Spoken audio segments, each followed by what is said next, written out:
지난 4월 26일 날 미국 CDC에서 주간 발표하는 MMWR이라고 하는 학술지에 나온 미국에서의 이제 코로나 감염 후에 생긴 항체 유병률 조사 결과를 설명드리도록 하겠습니다.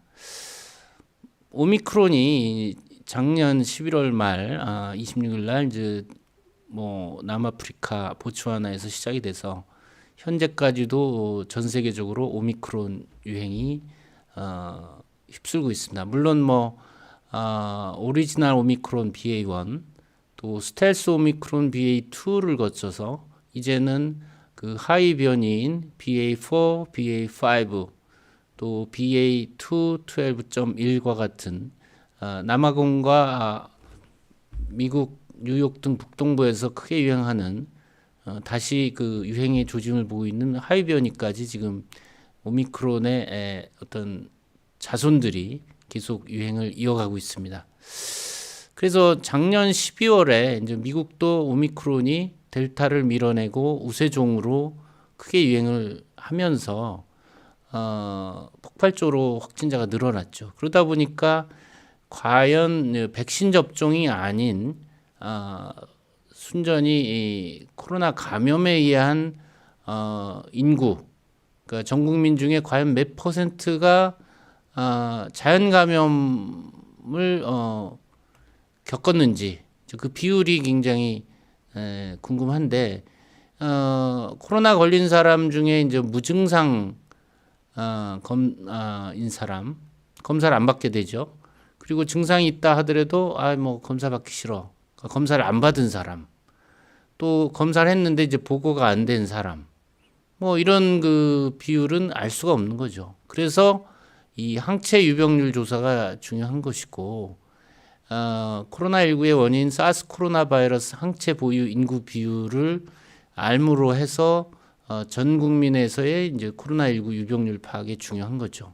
그러니까 우리나라도 2020년부터 이제 일부 지역, 일부 집단, 국민 건강 영양 조사의 이제 부분으로 코로나19 항체 조사를 하긴 했지만은 사실 체계적으로 지금 전국 우리나라 인구가 이제 5,100만 명 이상인데 전 국민을 대표성 있게 체열해서 항체 유병률 조사한 바가 없어서 과연 우리나라에서도 자연 감염으로 인한 인구 비중이 얼마인지 적어도 지금 1,760만 명 정도가 확진이 돼서 누적 확진자이기 때문에 적어도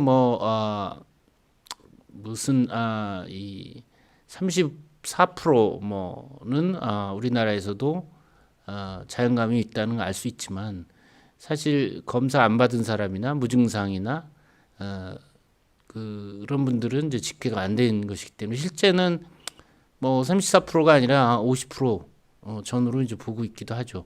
그래서 우리나라에서도 빨리 시급하게 전 국민 모두는 아니지만 대표성 있는 샘플을 가지고 코로나19 항체 유병률 조사를 해야 규모를 어떤 인구 집단의 면역 규모를 우리가 알 수가 있겠습니다. 자, 미국에서 이 연구는 50여 개 주에서 그러니까 어떤 인구를 특별히 선택하거나 그런 게 아니라 병원에 진료를 받으러 와서 검사를 하고 남은 혈액, 잔여 혈액을 가지고 전국 50여 개 주, 미국 전국의 병원의 이제 임상검사실에서 검사하고 남은 잔여 혈액을 가지고 자연 감염 후에 생긴 코로나19 항체 보유율 조사를 했습니다. 그러니까 우리나라도 사실은 지금 전국민 항체 조사 계획을 하고 있긴 하지만은 사실 너무 이제 시간이 걸린단 말이죠. 그렇기 때문에 일종의 이제 컨비니언트 샘플, 편의 샘플로 지금 우리나라에서도 병원이나 임상병리센터에서 건강검진하고 남은 잔여 혈액을 어떤 윤리적인 IRB 심의를 통해서 이 개인 정보를 삭제한 상황에서 사실 잔여 혈청 가지고 항체 검사를 빨리 하면 되는데 뭐 어떻게 계획하고 있는지 모르지만 상당히 시간이 걸리고 있다라는 생각이 듭니다. 어쨌든 이 자연 감염 후에 이제 항체는 코로나 바이러스의 뉴클레오 캡시드에 대한 항체, 안티 N 항체를 조사하면 됩니다. 이거 백신 접종 후에 생긴 항체는 아니기 때문에 이 백신 접종 후에는 이제 스파이크 단백에 대한 항체가 생기겠죠. 그렇지만 자연 감염 후에도 스파이크 단백에 대한 항체가 생기기 때문에 자연 감염으로만 생긴 항체는 뉴클레오 캡시드 안티 N 항체를 측정해야 됩니다. 그래서 2021년 9월부터 올해 2월까지 미국 50여 개 주 전국적으로 4주마다 임상 검사실에서 남은 혈액의 일부를 사용해서 안티 N 항체 검사를 했습니다. 뭐 로슈의 이 항체 검사 키트를 활용해서 안티 뉴클레오 캡시드 안티바디를 측정을 해서 자연 감염 후에 항체 유병률을 조사했습니다. 그러니까 매 4주마다 이제 측정을 했고 평균 매 4주마다 채취한 검사 그 혈청의 건수는 7만 4천여 건입니다. 뭐 상당히 규모가 큰 거니까 상당히 대표성이 있겠다라는 생각이 들고요. 그리고 매 4주마다 이제 연령군을 5개 군으로 0에서 11세, 12, 17세, 18, 49세, 50, 64세, 65세 이상 5개 군별로 항체 유병률 조사를 해서 전 국민에서의 항체 유병률 추정치 에스티메이트를 측정했습니다. 이것은 이제 사스 코로나 바이러스 구조입니다. 아시다시피 왕관 모양이죠. 이 파란색의 이 몽둥이 같이 생긴 게 스파이크 단백입니다.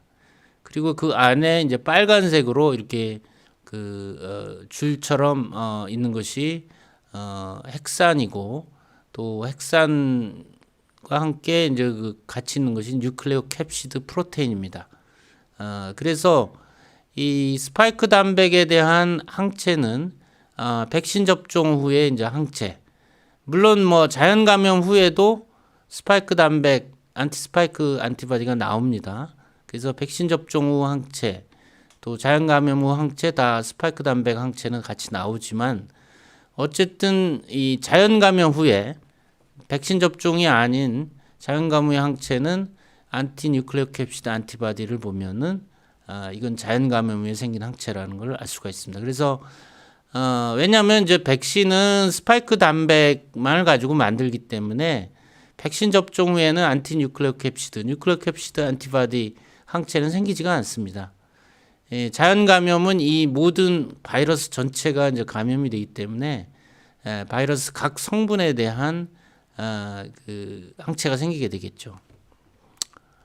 그래서 결과를 보시면 작년 9월, 10월, 11월, 12월 그다음에 올해 1, 2월에 연령군별로 조사를 했습니다. 여기서 제일 아래에 있는 점선이 65세 이상, 그 아래에서 두 번째가 50에서 64세, 세 번째가 18에서 49세, 제일 위에 있는 실선은 0에서 11세, 실선과 겹쳐 있는 점선은 12에서 17세입니다.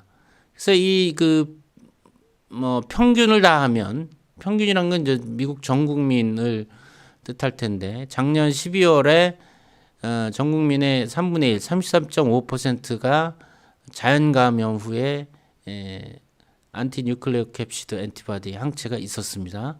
그리고 올 2월에 57.7%, 거의 58%죠.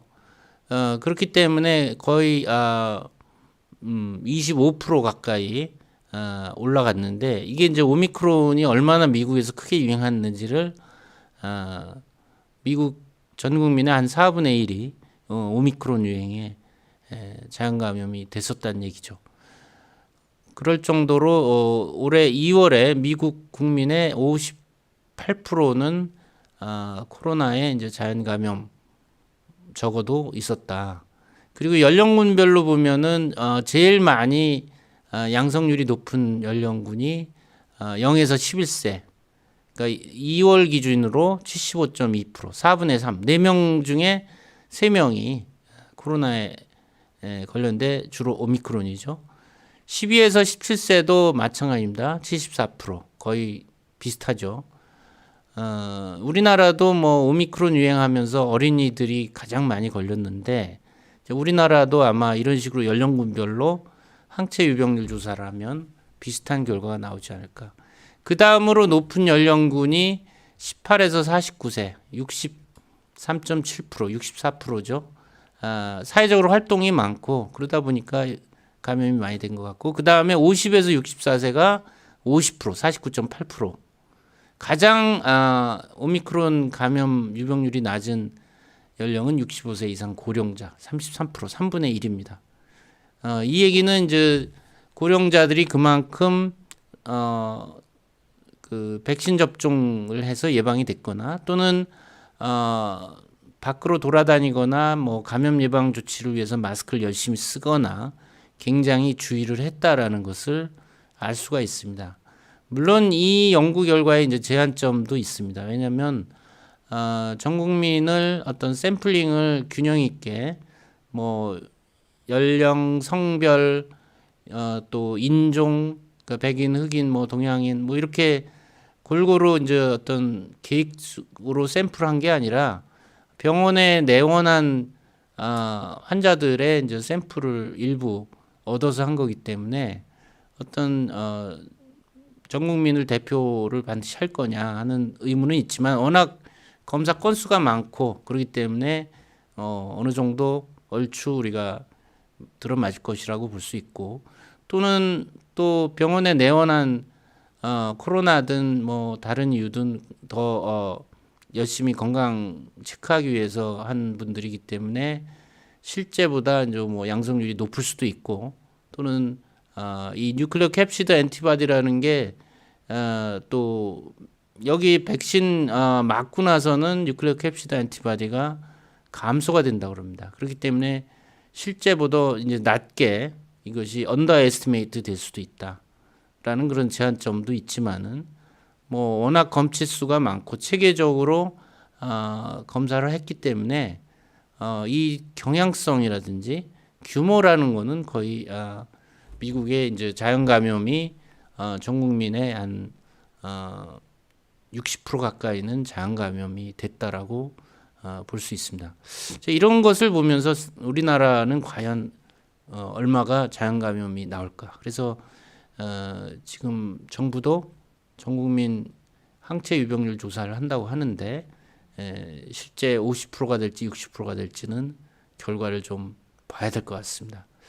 그래서 뭐 지금 정부도 항체 유병률 조사를 한다고 하는데 이제 그 100일 로드맵을 보면은 항체 유병률 조사로 백신 접종 간격을 설정한다든지 또 항체 유병률이 높은 지역은 거리두기를 느슨하게 한다든지 이런 정책에 활용한다고 그러는데 사실 그거는 좀 맞지 않는 얘기죠. 예, 이 항체 유병률로 뭐 백신 접종 간격이나 거리두기 정책에 활용하는 것은 그렇게 연관성은 없어 보입니다. 그래서 좀 더 이 항체 유병률 조사의 목적과 방법과 해석과 그걸 좀 치밀하게 계획을 짜서 실행했으면 좋겠다고 생각이 됩니다.